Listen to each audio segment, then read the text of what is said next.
बिस्मिल्लाहिर्रहमानिर्रहीम अस्सलाम वालेकुम रहमतुल्लाहि व बरकातुहू। Welcome back to alicoachingacademy.com। अच्छा जी, एनएमडीकेट और सॉरी एनएमडीकेट नहीं, केएमयू एमडीकेट की प्रिपरेशन हमारी 100 डेज चैलेंज की जारी है। आज का टॉपिक इंतहाई इंपॉर्टेंट है, ट्रांसपोर्ट ऑफ गैसेस की बात करेंगे। देखिए भाई, ये जो टॉपिक है ना, ये थोड़ा सा नहीं बल्कि ज्यादा कंसेप्चुअल टॉपिक है। और मसला ये होता है कि आप ऑक्सीजन को उधर अलग पढ़ लेते हैं, फिर कार्बन डाइऑक्साइड को अलग पढ़ लेते हैं, फिर उसकी वैल्यूज आपसे याद नहीं होती। एल्व्यूलर टिश्यू में कहां पे मसला है, पार्शियल प्रेशर कहां कम कहां ज्यादा, तो ट्रांसपोर्टेशन कैसे होगी। आज एक ऐसे तरीके से आपको ये टॉपिक कराने वाला हूं, इंशाल्लाह ये बहुत आसानी से आपको क्लियर हो जाएगा। ये मेरे पीछे बोर्ड पे आपको ये डायग्राम नजर आ रहा होगा। इस डायग्राम की मदद से हम ऑक्सीजन और कार्बन डाइऑक्साइड के ट्रांसपोर्ट के मैकेनिज्म को पहले समझेंगे। जब हमें मैकेनिज्म समझ में आ जाए, डिटेल से इस मैकेनिज्म को देखेंगे, ये जब समझ आ जाए हमें, उसके बाद यहां पे हम ऑक्सीजन और कार्बन डाइऑक्साइड के ट्रांसपोर्ट से रिलेटेड जितने भी पॉइंट्स हैं उन सबको डिस्कस कर लेंगे। तो बेसिकली इस लेक्चर के 2 पार्ट्स होने वाले हैं एंड बहुत ज्यादा इंपॉर्टेंट है। तो आपने कोशिश ये करनी है कि बिल्कुल फोकस रखना है और बिल्कुल एंड तक ये वीडियो आपने देखनी है ताकि पूरा टॉपिक कवर हो और फिर इस पे साथ साथ एमसीक्यूज करेंगे। चलिए जी, बिल्कुल गौर से देखिए मेरी तरफ। रैंडमली मैं इसको शुरू कर रहा हूं। जब टिश्यू के अंदर कार्बन डाइऑक्साइड की प्रोडक्शन होती है और जब टिश्यू को ऑक्सीजन की नीड होती है, ये एक ऐसा सर्कल यहां पे चलाएंगे, एक साइकिल बनाएंगे जिससे ये क्लियर हो जाएगा कि कहां से कहां ऑक्सीजन और कहां से कहां कार्बन डाइऑक्साइड इसकी ट्रांसपोर्ट हो रही है। ठीक है, चले गौर से देखिए मेरी तरफ। The very first important thing is that इस टिश्यू के अंदर एक प्रोसेस हो रहा है एंड यू नो कि सेल के अंदर यहां रिस्पायरेशन का प्रोसेस होता है। ठीक है, यहां से स्टार्ट कर लेते हैं। इस रिस्पायरेशन को जरूरत है ऑक्सीजन की, एरोबिक रिस्पायरेशन, और इससे प्रोडक्शन होगी कार्बन डाइऑक्साइड की। अब तवज्जो से देखें इधर, जो कार्बन डाइऑक्साइड इससे प्रोड्यूस हो रहा है वो कार्बन डाइऑक्साइड कैसे ब्लड के अंदर इंटर होगा और कौन से फॉर्म में ब्लड इसको लेके जाएगा और ट्रांसपोर्टेशन इस कार्बन डाइऑक्साइड की होगी बॉडी के अंदर। पहले बच्चे ये बात सुने गौर से, ये इस वक्त लंग्स वाली कहानी नहीं है, एल्व्यूलर टिश्यू है। यहां से मैं शुरू करूंगा, जब एंड पे पहुंचूंगा आपको खुद ब खुद लंग्स वाला मैकेनिज्म जो है वो समझ में आ जाएगा। बस आपने मेरे साथ साथ चलना है और तवज्जो से इधर देखना है। ये टिश्यू में कार्बन डाइऑक्साइड का प्रेशर ज्यादा हो जाएगा। एक काम और करें कि अपना पेन उठाएं, नोटबुक अपने सामने रखें। बहुत सारी बातें आज ऐसी होगी जो मैं लेक्चर के दरमियान में बताऊंगा, लिखूंगा नहीं उसको, वो कंसेप्ट आपने वहां पे लेके उसको अपने पास अपने अल्फाज में नोट कर देना। ठीक है, यही एंट्री टेस्ट का तरीका है, सीखने का यही तरीका है। इस टिश्यू के अंदर, इस सेल के अंदर कार्बन डाइऑक्साइड की कंसंट्रेशन क्या हो गई है? बढ़ गई है। क्यों बढ़ी है? As a result of aerobic respiration. जब भी एरोबिक रेस्पायरेशन होगी तो लिंक रिएक्शन में और फिर क्रेब्स साइकिल में हमारे पास कार्बन डाइऑक्साइड रिलीज हो जाता है।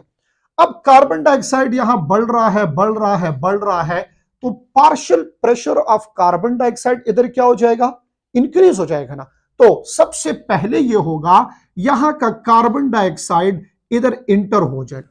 अब ये जगह कौन सी है आपने इसको भी क्लियर करना है। देखिए, ये हमारे पास इधर टिश्यू है, ये सेल्स हैं इसके, और ये जो आपको एरिया नजर आ रहा है ये स्पेस है। कौन सा? इंटरस्टिशियल स्पेस है ये हमारे पास। क्लियर हो गई बात? और ये रीजन एज यू नो यहां जो नजर आ रहा है आपको, ये आपका आरबीसी है, ये जो रेड में ड्रा है, और ये जो इसके इर्द गिर्द का स्पेस है ये क्या है जनाब? ये है हमारे पास प्लाज्मा। तो ये पार्ट्स आपको पता होने चाहिए। अब हुआ क्या? Carbon dioxide as a result of respiration produce हो गया। गौर से देखिए अपनी तरफ, इस कार्बन डाइऑक्साइड के प्रोडक्शन से partial pressure of carbon dioxide tissue में क्या हुआ? बढ़ गया। अब इसके बढ़ने से ये कार्बन डाइऑक्साइड चला गया इंटरस्टिशियल स्पेस में। अब देखिए भाई गौर से, इंटरस्टिशियल स्पेस से कार्बन डाइऑक्साइड कुछ कार्बन डाइऑक्साइड यहां से इस प्लाज्मा में आ जाएगा और ये इन the form of dissolve plasma यहां कार्बन डाइऑक्साइड की ट्रांसपोर्टेशन होगी which is round about 7%। Overall जो आपका 7% का कार्बन डाइऑक्साइड है, यानी देखिए आपके ब्लड में कार्बन डाइऑक्साइड ट्रांसपोर्ट हो रही है, इसमें से 100% में से 7% कौन से फॉर्म में है, ये प्लाज्मा इसको कैरी कर रहा है, ठीक है, 7% चला गया। अब कुछ कार्बन डाइऑक्साइड, क्योंकि कार्बन डाइऑक्साइड तो यहां ज्यादा होंगे ना, तो कुछ कार्बन डाइऑक्साइड यहां से इंटर हो जाएंगे इस आरबीसी के अंदर। अब तवज्जो रखें, अब इंपॉर्टेंट काम आने वाला है। कार्बन डाइऑक्साइड जो इस आरबीसी के अंदर आ गया है, so it will combine with haemoglobin. ये एक अलग अलग करा रहा हूं, ठीक है, फिर बाद में मसला नहीं होगा। इससे बन जाएगा यहां हमारे पास कार्बोक्सी हीमोग्लोबिन। और आपको एक बात बता दूं, नोट कर ले शाबाश एमसीक्यूज के लिए, ऑक्सीजन जब कंबाइन होगा तो वो हीम के साथ कंबाइन होगा और कार्बन डाइऑक्साइड की कंबिनेशन ग्लोबिन पार्ट के साथ होगी। इसको ध्यान में रखना है, अच्छा, गलती नहीं करनी, एमसीक्यूज में आ सकता है। हीम पार्ट जो आयरन कंटेनिंग पार्ट है किस चीज का, हीमोग्लोबिन का, उसके साथ ऑक्सीजन की अटैचमेंट। ग्लोबिन के साथ किस चीज की अटैचमेंट है भाई, वो कार्बन डाइऑक्साइड की। तो ये कार्बोक्सी हीमोग्लोबिन और कार्बामिनो हीमोग्लोबिन इसको कहा जाता है। यहां इसकी परसेंटेज है 23%। माता गो रही खबर गौर सर, इधर तवज्जो से देखिए। कार्बोक्सी हीमोग्लोबिन आपके पूरे बॉडी का कार्बन डाइऑक्साइड, कितना कार्बन डाइऑक्साइड कितने परसेंट का, 23, प्लाज्मा में 7, 30% भाई हो गया। मेन काम अब होगा रिमेनिंग 70% का। तवज्जो से इधर देखें। नाउ कुछ कार्बन डाइऑक्साइड, बल्कि ज्यादा कार्बन डाइऑक्साइड, ये इंटर हो जाएगा इस आरबीसी के अंदर, और जैसे ही ये आरबीसी के साथ के अंदर इंटर होगा, इधर पड़ा है हमारे पास वाटर, तो कार्बन डाइऑक्साइड कंबाइन हो जाएगा किस चीज के साथ, वाटर के साथ कंबाइन होगा, और जो प्रोडक्ट इधर बनेगा वो होगा हमारे पास H2CO3। इसको कहा जाता है, क्या कहते हैं इसको, H2CO3 को, अच्छा जी, कार्बोनिक एसिड, ठीक है। एक बाइकार्बोनेट होगा बट वो भी आ रहा है, अच्छा थोड़ी देर वेट करें, बिल्कुल गौर से देखते जाए आप मेरी तरफ, इंपॉर्टेंट काम है। कार्बन डाइऑक्साइड, अब उन दोनों को छोड़ दे, उनको एक साइड पे कर दे, क्योंकि ये प्लाज्मा वाली बात भी खत्म हो गई है, ये हीमोग्लोबिन वाली बात भी खत्म हो गई है। अब कार्बन डाइऑक्साइड प्लस वाटर, इससे क्या बना, H2CO3। बट एक बात याद कर ले, ये H2CO3 इस वक्त अनस्टेबल है।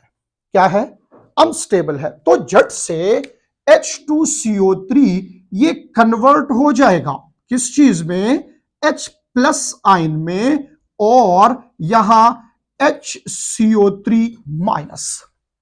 तो ये दो आयन्स बन गए भाई, इधर दो आयन्स बन गए। कौन से आयन है, एक है हाइड्रोजन आयन, एक है बाइकार्बोनेट आयन। यहां से एक एमसीक्यू उठा के आपको बता रहा हूं, फिर आपने गलती नहीं करनी, गौर से देखें। इसको मैं लिख देता हूं कि ये बाइकार्बोनेट है। क्या है, बाइकार्बोनेट आयन है, और यहां हाइड्रोजन आयन आ गया है, इसके ऊपर नेगेटिव चार्ज और इसके ऊपर positive. A very important point is that, इस हाइड्रोजन आयन के आने से यहां इस आरबीसी में हमारे पास एसिडिटी जो है वो क्या हो जाएगी, वो बढ़ जाएगी, ठीक है। ये जो हाइड्रोजन आयन आ गया ना, इधर एसिडिटी बढ़ गई है। अब गौर से देखें, थोड़ा सा जहन पे जोर डाले, मेरी बात सुने। ब्लड ट्रांसपोर्ट कर रहा है ना, कौन सा ब्लड है, ऑक्सीजनेटेड। उस ऑक्सीजनेटेड ब्लड में क्या पड़ा होगा, तवज्जो मेरी तरफ होनी चाहिए। ऑक्सीजनेटेड ब्लड में पड़ा है Hb4O2। What is this, oxy haemoglobin. क्या पड़ा है, इधर देखिए गौर से, this is oxy haemoglobin and this one is carboxy haemoglobin. समझ आ रही है ना, ये कार्बोक्सी हीमोग्लोबिन, ये ऑक्सी हीमोग्लोबिन। ये कब बना है, ये एल्व्यूलर टिश्यू में बना था और अब बॉडी में ट्रांसपोर्ट कर रहा है। तो ऑक्सीजन इस टिश्यू को चाहिए कि नहीं? ऑक्सीजन इस टिश्यू को चाहिए ना? गौर करें, इधर फोकस रखें। इस H आयन के आने से एसिडिटी इधर बढ़ जाएगी और पीएच इधर कम हो जाएगा। सो इस पीएच के कम होने की वजह से इसकी हो जाएगी ब्रेकडाउन और इसका H भी अलग हो जाएगा और ऑक्सीजन अलग हो जाएगा। अब इधर उधर तवज्जो से देखे मेरी तरफ। मैंने आपको पहले कहा था मैं रैंडमली इसको शुरू कर रहा हूं टिश्यू से, खुद बहुत सारी ट्रांसपोर्ट आपको समझ आ जाएगी। दिस इज द पॉइंट कि ये आपके पास अब जो ऑक्सीजन आया है, ये ऑक्सीजन इधर से रिलीज होके कहां पे आ जाएगा? टिश्यू के अंदर आ गया है। अब मेरी बात सुनेंगे आप गौर से।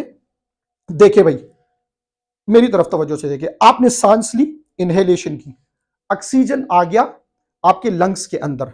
लंग्स के अंदर ऑक्सीजन, अब इधर देखें, ये दो कंबाइन हो गए हैं। ऑक्सीजन किसके साथ कंबाइन हुआ? अब ये क्यों हुआ? देखिए, लंग्स के केस में ऑक्सीजन का पार्शियल प्रेशर टिश्यू में ज्यादा है एज कंपेयर टू ब्लड। तो मैंने इससे पहले भी आपको बताया था कि हाई पार्शियल प्रेशर से लोअर की तरफ ये जाएगा। तो ये ऑक्सीजन लंग्स में ज्यादा था एल्व्यूलर टिश्यू में, तभी कंबाइन हुआ था किसके साथ? हुआ था अच्छा, लंग्स वाली बात हो रही है। एच भी मैं थोड़ा सा इसको यहां ड्रा कर लेता हूं, आप देखिए गौर से मेरी तरफ। फर्ज करें, इसको दोबारा मिटा दूंगा फिर, खैर ये एल्व्यूलर टिश्यू है। अब आप इनहेलेशन कर रहे हैं, यहां बच्चे ऑक्सीजन आ गया। अब यहां से ब्लड गुजर रहा है। जब ब्लड यहां से गुजरेगा ना, तो वो ब्लड क्या करेगा? उस ब्लड में हीमोग्लोबिन होगा ना, तो ये ऑक्सीजन इधर आ जाएगा। क्यों आया है भाई? क्यों? रीजन क्या है? क्योंकि पार्शियल प्रेशर ऑफ ऑक्सीजन इधर ज्यादा है और ब्लड के अंदर पार्शियल प्रेशर ऑफ ऑक्सीजन क्या है? कम है। तो फ्रॉम हायर टू लोअर। अब इधर देखिए, ये क्या बन गया? अब इस रिएक्शन की तरफ देखिए, कंपेयर करें। ये रिएक्शन इस डायरेक्शन में यहां एल्व्यूलर के केस में हुआ था, तो Hb4O2 बना था। समझ आ रही है? Hb4O2 बन गया था। अब हम क्या कर रहे हैं? अब ये नॉर्मल बॉडी टिश्यू है और ब्लड यहां से गुजर रहा है, तो इसका तो काम ही यही है कि ब्लड ने ऑक्सीजन, वो जो ऑक्सी हीमोग्लोबिन के फॉर्म में इसके पास है, इसने इस ऑक्सीजन को दे देना है टिश्यू को। ठीक है, कैसे देगा ये इसको भाई? यहां इसकी ब्रेकडाउन हो गई Hb4O2 इस हाइड्रोजन आयन की वजह से। तो मेरे प्यारे बच्चों, जरा गौर से तवज्जो से इधर देखिए आप, ये Hb कंबाइन हो जाएगा इस H के साथ, इससे HHB लिख ले अपने पास, हीमोग्लोबिनिक एसिड बन जाएगा। तवज्जो से इधर देखिए, हीमोग्लोबिनिक एसिड बन गया और ये ऑक्सीजन इससे रिलीज हो गया। ऑक्सीजन कहां गया? टिश्यू में। देखिए ना, अगर Hb4O2 यहां होगा तो ऑक्सीजन की क्वांटिटी आरबीसी में क्या है? ज्यादा है। इसने ये ऑक्सीजन इसको दे दिया, हाई पार्शियल प्रेशर से लोअर की तरफ आ गया। अब इधर रिस्पायरेशन हो गई, तो रिस्पायरेशन का रिजल्ट क्या होगा? Carbon dioxide. कार्बन डाइऑक्साइड का पार्शियल प्रेशर क्या हो गया? बढ़ गया। अब मैं आपको यह बता रहा हूं कि ट्रांसपोर्ट ऑफ गैसेस का मेन डिपेंडेंसी इसकी जो है वो पार्शियल प्रेशर के ऊपर है। जहां पार्शियल प्रेशर ज्यादा होगा वहां से उठ के कम की तरफ जाएगा। इधर देखिए तवज्जो से, यहां एल्व्यूलाई में पार्शियल प्रेशर ऑफ ऑक्सीजन ज्यादा था, वो ब्लड की तरफ आ गया क्योंकि इधर ब्लड में लो था। एंड द डिफरेंस इज 20-80, काफी बड़ी डिफरेंस है, इसको डिस्कस करते हैं। इधर देखिए गौर से, और इस केस में हमारे पास ऑक्सीजन का पार्शियल प्रेशर टिश्यू में कम है और यहां आरबीसी के पास ऑक्सी हीमोग्लोबिन में ज्यादा है। एक चीज तो रह गई है, वो जो HCO3 बना है। ये देखिए, कार्बन डाइऑक्साइड 7%, कार्बन डाइऑक्साइड 23%, ये कार्बन डाइऑक्साइड 70%। अब दो चीजें आपको यहां बताऊंगा, ये 70% कौन से फॉर्म में है? ठीक है, 70% कौन से फॉर्म में है? दूसरी चीज ये बताऊंगा कि बाइकार्बोनेट और सोडियम बाइकार्बोनेट ये कहां बनेंगे। इधर देखिए गौर से, पहली बात आपको ये बता दूं, द मोस्ट इंपॉर्टेंट पॉइंट, कि 70% जो हमारे पास कार्बन डाइऑक्साइड है ये होगा इन द फॉर्म ऑफ, तवज्जो से देखे शाबाश, ये होगा in the form of bicarbonate ion. ये लीजिए जनाब आपका bicarbonate ion. Point number 2, दूसरा पॉइंट क्या है और से देखें। अगर मैं आपसे ऐसे पूछूं, इस एमसीक्यू का आंसर मुझे आपके जो ऑनलाइन है उनके कमेंट्स में चाहिए, जो भी देख रहे हैं उनसे भी चाहिए आंसर। गौर से देखें, मैं लिख रहा हूं, ऐसे लिख लेता हूं सबर, इसको बल्कि मैं एमसीक्यू बना लेता हूं। चलिए डायरेक्ट लिख लें, टाइम जरा बच जाएगा हमारा। अगर एमसीक्यू आपसे ऐसे पूछा जाए, ओहो, कि sodium bicarbonate formation occurs in, और आपके पास दो ऑप्शन है। एक ऑप्शन है आरबीसी, दूसरा ऑप्शन है प्लाज्मा। शाबाश मेरे बच्चों, ये आंसर मुझे चाहिए आपसे। सोडियम बाइकार्बोनेट कहां बनता है? आरबीसी में बनता है, या ये सोडियम बाइकार्बोनेट जो है ये हमारे पास प्लाज्मा में? इन दोनों में से सोडियम बाइकार्बोनेट कहां बनेगा, इसका आंसर मुझे चाहिए। ये इंतहाई लाजमी है। उम्मीद है यहां तक आपको समझ आ गई होगी। थोड़ा सा मैं ये बाइकार्बोनेट जो यहां प्रेजेंट है इसको जरा मैं अपने मंजिल तक पहुंचा दूं कि ये कहां है। इस प्लाज्मा में अगर आप देखें ना, यहां आपको दो चीजें मिलेगी। चलिए सोडियम क्लोराइड लिख लें, अब इसकी डिसोसिएशन करा दे, यहां Na+ हो जाएगा और Cl- हो जाएगा। बच्चे गलती कर लेते हैं, फिर बाद में आपको मसला होगा। ये सोडियम अंदर नहीं जाएगा, सोडियम अंदर नहीं जाएगा। इस सोडियम के लिए ये बाइकार्बोनेट बाहर आ जाएगा। तो ये सोडियम और ये बाइकार्बोनेट मिलके यहां क्या बना लेंगे? ये मेरे बच्चों बनाते हैं सोडियम बाइकार्बोनेट। क्या रह गया है? क्लोरीन रह गया ना। अब गलती ये होती है कि आप इस क्लोरीन को उठा के इधर ले आते हैं, हाइड्रोजन के साथ मिला देते हैं। अरे नहीं, मैंने इसीलिए हाइड्रोजन को पहले से हीमोग्लोबिन के साथ मिला दिया था कि हाइड्रोजन का किस्सा तमाम हो जाए। बट सीखना यह है, ये जो क्लोरीन अब अंदर आएगा ना, यहां पोटाशियम पड़ा होगा तो ये इसके साथ मिल जाएगा, तो बन जाएगा पोटाशियम क्लोराइड। क्लियर हो गई बात? शाबाश। इस एमसीक्यू का आंसर आपने मुझे देना है।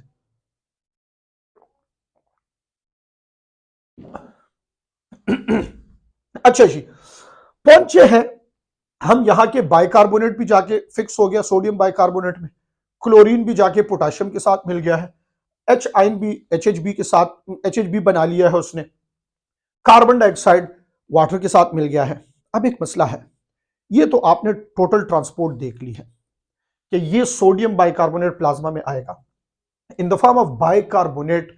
ये 70% कार्बन डाइऑक्साइड की ट्रांसपोर्टेशन हो रही है। अब मुझे ये बताएं, ये तो ऑक्सीजन था ना, इधर देखें शाबाश बच्चे, गौर से देखें, ये ऑक्सीजन का पार्शियल प्रेशर एल्वियोलाई में ज्यादा था और ब्लड में कम था, तो ऑक्सीजन एल्वियोलाई से ब्लड में चला गया। अब ये वाला ब्लड जो कार्बन डाइऑक्साइड को कैरी कर रहा है और उसमें HB हीमोग्लोबिनिक एसिड के फॉर्म में, ये क्या करेगा? तो ये सारा प्रोसेस उल्टा कर दे, रिवर्स कर दे। कैसे? इधर देखें, ये ब्लड जब एल्वियोलाई से इधर गुजरेगा, इधर मेरे हाथ की तरफ देखिए, इस कलर से आपको पता चल जाएगा, ये डीऑक्सीजनेटेड है और यहां ये ऑक्सीजनेटेड है। समझ आ गई है? तो देखें, जब कार्बन डाइऑक्साइड आ जाएगा, इस हीमोग्लोबिन से ऑक्सीजन निकल गया है, तो टिश्यू से जब ब्लड गुजरेगा तो ये क्या होगा? डीऑक्सीजनेट हो जाएगा। मैं इधर एक टिश्यू को भी ड्रा कर लेता हूं ताकि आपको समझ आए आसानी से। अब यहां से देखें, ये ब्लड ऑक्सीजनेटेड गुजर रहा है, तवज्जो से इधर देखें, ये रेड ब्लड में बना लेता हूं, ऑक्सीजनेटेड गुजर रहा है और इधर से डीऑक्सीजनेटेड निकलेगा। अब समझ आएगी आपको। अब इधर देखें, मेरे हाथ की तरफ देखें गौर से, ये डीऑक्सीजनेटेड है, ऑक्सीजन का पार्शियल प्रेशर कम है और एल्वियोलाई में ऑक्सीजन का पार्शियल प्रेशर ज्यादा है, तो ऑक्सीजन मूव कर गया है ब्लड की तरफ। अब यहां से जब ब्लड गुजरेगा, ऑक्सीजनेटेड है ना, तो इसका पार्शियल प्रेशर ऑफ ऑक्सीजन अब क्या है? ज्यादा है। यहां से देखिए, ब्लड गुजर रहा है, partial pressure of oxygen blood में क्या है? ज्यादा है, टिश्यू में क्या है? कम, तो ऑक्सीजन रिलीज हो जाएगा और जो ब्लड निकलेगा वो ब्लड हमारे पास डीऑक्सीजनेटेड होगा। इस तरह यहां जब ये ब्लड गुजरेगा, अब कार्बन डाइऑक्साइड की बात करें, ब्लड में कार्बन डाइऑक्साइड का पार्शियल प्रेशर ज्यादा है और एल्वुलाई में कम है, तो कार्बन डाइऑक्साइड ब्लड से कहां चला जाएगा? एल्वुलाई में। जब इधर ये जो ब्लड यहां से हमारे पास, जब ऑक्सीजन रिलीज हो गया, कार्बन डाइऑक्साइड इधर बन जाएगा। Carbon dioxide sorry, carbon dioxide इस टिश्यू में बढ़ गया। ये कार्बन डाइऑक्साइड टिश्यू में ज्यादा है, ब्लड में कम है, तो कार्बन डाइऑक्साइड टिश्यू से कहां आ जाएगा? ब्लड के अंदर, और ये ब्लड फिर जाके डीऑक्सीजनेटेड इस तरह गुजरेगा। मेरी बात सुने गौर से, एंजाइम का जिक्र जो यहां पे है ना, एंजाइम का, ये भी अक्सर एमसीक्यू, मैंने रिएक्शंस के ऊपर इसलिए नहीं लिखा ताकि आपको पता हो और आपके लिए आसानी हो। The enzyme is carbonic anhydrase. Carbonic anhydrase जो हमारे पास एंजाइम है, मैंने पहले भी कहा था लेक्चर में, this is the fastest enzyme of your body. अब देखें, ये दो काम कर रहा है। ये ऑक्सीजन को हीमोग्लोबिन से मिला रहा है, ये कार्बन डाइऑक्साइड को हीमोग्लोबिन से मिला रहा है, ये साथ साथ हीमोग्लोबिन से ऑक्सीजन को रिलीज करा रहा है, साथ साथ कार्बन डाइऑक्साइड को हीमोग्लोबिन से रिलीज कर। मतलब यह है कि अगर आप ये रिएक्शन देख रहे हैं या ये देख रहे हैं या इनका रिवर्स रिएक्शन देख रहे हैं, वो सारे कार्बोनिक एनहाइड्रेज से होते हैं। मैं इस कार्बोनिक एनहाइड्रेज पे आपको दो क्वेश्चंस कराऊंगा। एक, इस कार्बोनिक एनहाइड्रेज की लोकेशन ये कहां होगी? दो बातें बता रहा हूं, ये आरबीसी में है या ये टिश्यू में है। देखें, क्या ये कार्बोनिक एनहाइड्रेज इस आरबीसी में होगा या ये इस टिश्यू में होगा? और अगर आरबीसी में होगा तो टिश्यू की तरफ कैसे आएगा? बजाय इसके कि आप इस पे टाइम जाया करें, मैं आपको बता रहा हूं। याद रखिए, कार्बोनिक एनहाइड्रेज की लोकेशन ये रेड ब्लड सेल है। क्या है? Red blood cell. क्यों? अगर आप कहेंगे कि टिश्यू में है ना, तो फिर ये वाला रिएक्शन तो पॉसिबल है, इधर कार्बोनिक एनहाइड्रेज होगा, बट ये इधर फिर रिएक्शंस नहीं होंगे। तो मैं आपको ये बता रहा हूं, कार्बोनिक एनहाइड्रेज आरबीसी में है। आरबीसी जहां जा रहा है, कार्बोनिक एनहाइड्रेज को साथ लेके जा रहा है, क्योंकि इसको हर जगह उसकी जरूरत है। एचबी के साथ ऑक्सीजन उठाना है, कार्बोनिक एनहाइड्रेज को कहेगा आओ भाई स्पीड अप करो रिएक्शन को। एचबी ने कार्बन डाइऑक्साइड उठाना है, कार्बोनिक एनहाइड्रेज को कहेगा आओ भाई स्पीड अप करो रिएक्शन को। एचबी जो एचबी ने ऑक्सीजन और कार्बन डाइऑक्साइड को रिलीज करना है, कार्बोनिक एनहाइड्रेज को करेगा आओ भाई क्या करो, इसको यहां से स्पीड अप कर दो इस रिएक्शन को। तो याद रखें कि ये हमारे पास कार्बोनिक एनहाइड्रेज कहां पे होगा? आरबीसी में होगा। एक क्वेश्चन तो ये है। दूसरा क्वेश्चन आपने इस कंसेप्ट से नोट करना है। देखिए, जब एच आयन की वजह से एसिडिटी बढ़ गई तो HB4O2 ने अपना ऑक्सीजन रिलीज कर दिया, ब्रेकडाउन हो गई। और जब यहां पे हाइड्रोजन आयन नहीं था, तो एक तो इन दोनों की कॉम्बिनेशन हुई है, दूसरा इन दोनों की कॉम्बिनेशन हुई है। और अगर आप इस एल्वुलर टिश्यू में देखें तो यहां ऑक्सीजन और हीमोग्लोबिन की भी कॉम्बिनेशन है। तो सिंपल इज दैट, अगर एसिडिक मीडियम होगा तो हीमोग्लोबिन ऑक्सीजन को रिलीज करेगा, और अगर एसिडिक नहीं होगा तो हीमोग्लोबिन ऑक्सीजन को क्या करेगा? अटैच। ये एमसीक्यू ध्यान में रखें। एसिडिक नेचर में कार्बोनिक एनहाइड्रेज का काम यह होगा कि वो हीमोग्लोबिन से ऑक्सीजन को हटा देगा, इस रिएक्शन को स्पीड अप करेगा मतलब। और अगर एसिडिक ना हो नेचर तो फिर हीमोग्लोबिन क्या करेगा? ऑक्सीजन को अपनी तरफ खींचेगा। इन दो बातों को आपने सीख लेना है, ये इंतहाई लाजमी है। क्लियर हो गई बात? तो एक एमसीक्यू आपने ये क्लियर करना है, परसेंटेजेस कार्बन डाइऑक्साइड के क्लियर करने हैं, कार्बोनिक एनहाइड्रेज की बातें जो है इसको आपने क्लियर करना है। ये सारी चीजें इंतहाई इंपॉर्टेंट है। अब थोड़ा सा आ जाता हूं मैं उस पॉइंट की तरफ जो किताब में पहले है और ये वाले बाद में है। तो जब तक आपको ये कंसेप्ट समझ नहीं आता तब तक आपको वो बातें सही तरीके से समझ नहीं आएगी। तो अब मैं बच्चे बात करूंगा कि हमारे पास जो ऑक्सीजन, सॉरी क्या नाम है उसका, ऑक्सीजन, हाँ ऑक्सीजन 100 ml आर्टीरियल ब्लड में कितना होगा, फिर वीनस ब्लड में कितना होगा, ये बातें थोड़ी सी डिस्कस करने जा रहा हूं।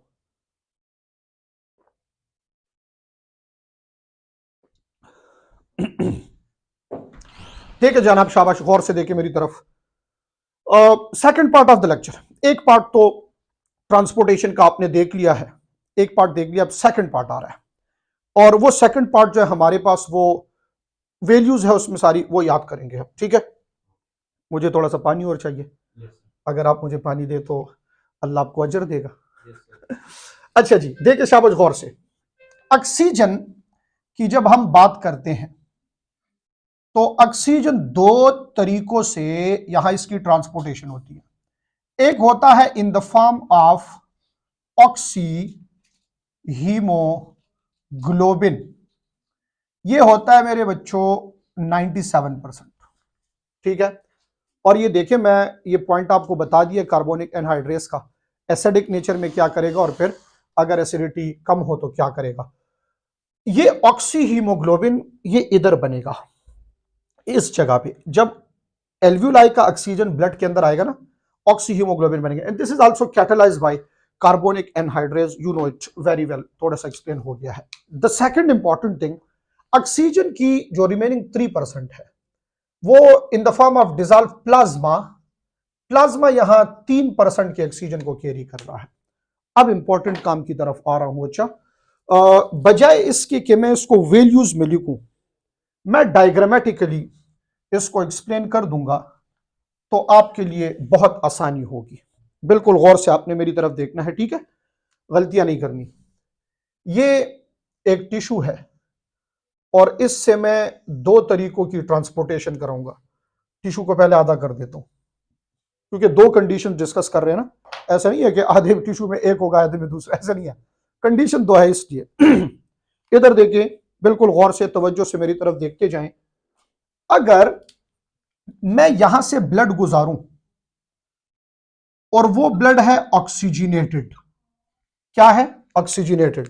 अब इधर देखें 100 ml, कौन सा ब्लड, आर्टीरियल ब्लड यानी ऑक्सीजनेटेड, इसलिए मैंने रेड किया है इसको। इसमें कितना ऑक्सीजन होगा, इसमें 19.4 ml ऑक्सीजन होगा। इसको आपने देखना है जरा गौर से, ये बहुत जरूरी है, तवज्जो इधर रखिए। 100% ऑक्सीजनेटेड, आपको आर्टीरियल भी पूछा जा सकता है, एक ही बात है, कितना होगा 19.4। मैं पहले नॉर्मल कंडीशन डिस्कस करूं फिर 100% सैचुरेशन की तरफ और एक्सरसाइज की तरफ आऊंगा। पहले नॉर्मल को डिस्कस करते हैं। देखिए भाई, इस 19.4 ml में से यहां 5 ml ऑक्सीजन टिश्यू को मिल जाएगा और वो ये है, ये जो इधर हमने प्रोसेस किया ना, ये ऑक्सीजन इधर आया है, तो 19.4 में से 5 ml इधर मिल गया है। अब आप ये बताएं ये इधर क्या कर रहा है, ये 5 ml का ऑक्सीजन क्या कर रहा है इधर, तो भाई रिस्पायरेशन कर रहा है ना, एरोबिक रिस्पायरेशन। अब क्या होगा, ब्लड डीऑक्सीजनेट हो जाएगा, ये ब्लड जो बाहर निकलेगा वही 100 ml का ब्लड है, बट इस वक्त ये ब्लड क्या है जनाब, डीऑक्सीजनेटेड, ये डीऑक्सीजनेटेड ब्लड है। तो डीऑक्सीजनेटेड में क्वांटिटी ऑफ ऑक्सीजन होगी 14.4 ml। और मैं पहले भी बता चुका हूं, डीऑक्सीजनेटेड डजंट मीन कि ऑक्सीजन इससे खत्म हो गया, खत्म नहीं हुआ, कम हो गया है। लाइक 25% लगभग का ऑक्सीजन जो है वो टिश्यू ने ले लिया है, बाकी ब्लड के पास ही है स्टिल। तो ये हमारे पास एक कंडीशन है, कंडीशन नंबर 1। अच्छा, ये क्यों इतना है, इसके पीछे का रीजन सुने। ये 19.4 ml क्यों है, इससे ज्यादा क्यों नहीं है और इससे कम क्यों नहीं है, तो मैं आपको ये बता दूंगा कि आपका जो 100 ml ब्लड है, इस 100 ml ब्लड में 15 ग्राम हीमोग्लोबिन का होता है। 15 ग्राम क्या होता है, हीमोग्लोबिन। और याद कर लें कि 1 ग्राम हीमोग्लोबिन 1.34 ml ऑक्सीजन को अटैच करा सकता है। This is the proof why 100 ml of blood contain 19.4 ml oxygen, because 1.34 ml oxygen can be attached to 1 gram haemoglobin and 100 ml of blood contain 15 gram haemoglobin. ठीक हो गई बात। Number 2, अब second condition पे आ रहा हूं और वो होगी हमारे पास अ कंडीशन जिसमें ऑक्सीजनेटेड ब्लड यहां से गुजर रहा है, ये ऑक्सीजनेटेड ब्लड, गौर से देखिए इधर बहुत लाजमी बातें हैं, ये ऑक्सीजनेटेड ब्लड है, बट इस वक्त इस ऑक्सीजनेटेड ब्लड में 19 नहीं बल्कि 20 ml ऑक्सीजन है। बस बात आसान है, इसका भी 5 ml इधर आ जाएगा और डीऑक्सीजनेटेड में यहां फिर आपके पास वही कंडीशन होगी, माइनस करें 15 ml बच जाता है फॉर एग्जांपल। ये सिर्फ आपको ये सिखाना चाह रहा हूं कि ये जो कंडीशन इधर है ना, ये 20 वाली, याद रखे 20 वाली कंडीशन का मतलब है 100% सेचुरेटेड। क्या मतलब है कि यहां और ऑक्सीजन इस 100 ml ब्लड में नहीं आ सकता, बस पूरे फुल का फुल इसको भर दिया है, 100% है हमारे पास। 100% जो यहां सेचुरेशन हुई है, तो 100% में 20 ml है। Now point to be noted, ये नॉर्मल कंडीशन नहीं है बच्चे, ये 100% सेचुरेशन है, ये नॉर्मल है।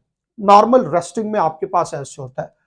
अब ये सेचुरेशन कितनी होगी, जो 19.4 है, this is 95 to 97 99 mm of Hg, यानी 97% सेचुरेटेड। तो जो नॉर्मल सेचुरेशन है ना बेटा, वो 97% है। यहां तक तो आपको कहानी समझ में आ गई होगी कि on 97% saturation this is 19.4, on 100% saturation this is 20 ml। अब एक और चीज आपको कराऊं, ये टिश्यू मैं एक और भी बना लेता हूं, ठीक है, जरा गौर से देखें मेरी तरफ। यहां से कंडीशन नंबर 3, कंडीशन नंबर 3 ये है कि अगर ये ऑक्सीजनेटेड ब्लड यहां से जा रहा है, और मैं फिर से लिख रहा हूं 100 ml ब्लड में ऑक्सीजन, ऑक्सीजनेटेड ब्लड है, और मैं आपको ये बता रहा हूं नॉर्मल वाला ले लेते हैं कि 19.4 ml है, बट इस वक्त इसने यहां जो ऑक्सीजन रिलीज किया वो 15 ml है। देखिए यहां